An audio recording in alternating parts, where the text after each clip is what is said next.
عظیم صوفی بزرگ حضرت شیخ عبد القادر جیلانی رحمۃ اللہ علیہ ارشاد فرماتے ہیں، اگر دنیا میں صرف سکون ہوتا تو لوگ اللہ کو بھول جاتے۔ سکون تو صرف ان لوگوں کے پاس ہے جو اللہ کی رضا کو اپنی رضا سمجھتے ہیں۔ تم ایمان کا دعویٰ کیسے کر سکتے ہو جب کہ تم میں صبر ہی نہیں ہے؟ یقیناً آپ نے نبی کریم صلی اللہ علیہ وسلم کا یہ فرمان ضرور سنا ہوگا کہ صبر ایمان کے لیے ایسا ہے جیسا کہ سر جسم کے لیے۔ عورت کی 3 عادتیں گھر سے رزق کو ختم کر دیتی ہیں اور گھر پر مصیبتیں لاتی ہیں۔ پہلی عادت، اپنے شوہر کی نافرمانی کرنا۔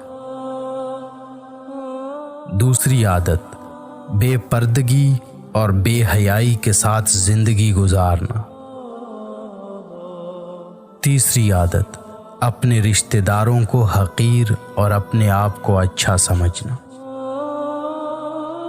اپنی جوانی کے دھوکے میں مت پڑو کیونکہ بہت جلد وہ تم سے چھین لی جائے گی۔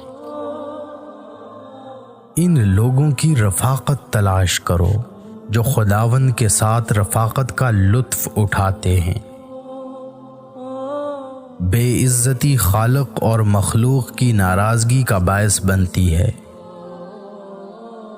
اے لوگوں سے اپنی بدحالی کی شکایت کرنے والے، مخلوق سے شکایت کرنے سے کیا فائدہ؟ وہ آپ کو نہ فائدہ پہنچا سکتے ہیں اور نہ نقصان۔ خود کو نیک اور پاک سیرت ثابت کرنے کے لیے دوسروں کی خامیوں اور برائیوں کا چرچا کرنے کی ضرورت نہیں۔